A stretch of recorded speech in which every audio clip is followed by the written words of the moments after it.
কি ভয়ঙ্কর দুঃসংবাদ!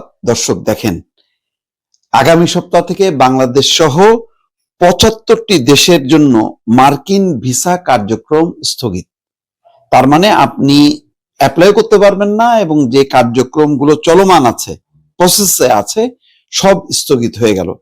২১শে জানুয়ারি থেকে এই স্থগিতাদেশ কার্যকর হবে।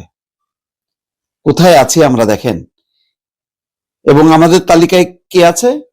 Pakistan, Iran, Afghanistan, Kuwait, Somalia, Russia, Thailand, Nigeria, Yemen, Iraq, Brazil সহ অনেক দেশ বাদ দিলাম। কিন্তু বাংলাদেশ কেন?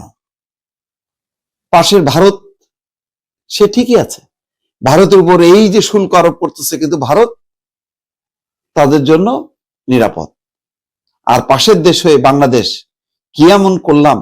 এই শুনলাম ইউনূস সরকারের সময় নাকি আমাদের সাংঘাতিক রকম মানে দহরম মহরম। জাতীয় নিরাপত্তা উপদেষ্টা বলল যে না, ওই যে ভিসা বন্ড, এটার ব্যাপারে আমরা কথা বলছি, তারা আশ্বাস দিছে। কিসের কি? কোথায়? মার্কিন স্টেট ডিপার্টমেন্টের বরাত দিয়ে ফক্স নিউজ জানায়, আগামী ২১শে জানুয়ারি থেকে এই স্থগিতাদেশ কার্যকর হবে এবং পুনঃমূল্যায়ন না হওয়া পর্যন্ত অনির্দিষ্টকাল চলবে।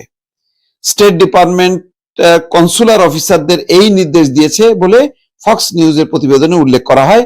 সেখানে আরো বলা হয়, তারা পাবলিক চার্জ আইনের অধীনে ভিসা আবেদনকারীদের সমালোচনার ভিত্তিতে বাতিল করতে পারবেন। তার মানে আপনার ফেসবুকে যদি আমেরিকার ব্যাপারে হেরিতেরি কথা বলছেন, তাহলে আপনার ভিসা হবে না।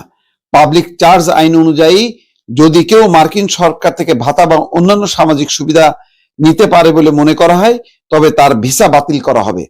নতুন নির্দেশনায় বিবেচনা করা হবে বয়স, স্বাস্থ্য, ইংরেজি দক্ষতা, আর্থিক অবস্থা, দীর্ঘমেয়াদী চিকিৎসার প্রয়োজন কিনা, এমন নানা বিষয়। তার মানে আপনি ওই যে কি বলে সেখানকার ডিবি লটারি পান বা আপনি অন্য যে কোনো ভিসা হোল্ড করেন না কেন, তাতে লাভ নেই। এগুলো আবার পুনর্মূল্যায়ন করা হচ্ছে।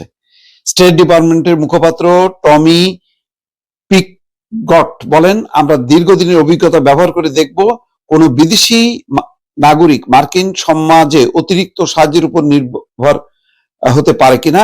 যারা হবেন বলে মনে করা হবে তাদের ভিসা বাতিল করা হবে।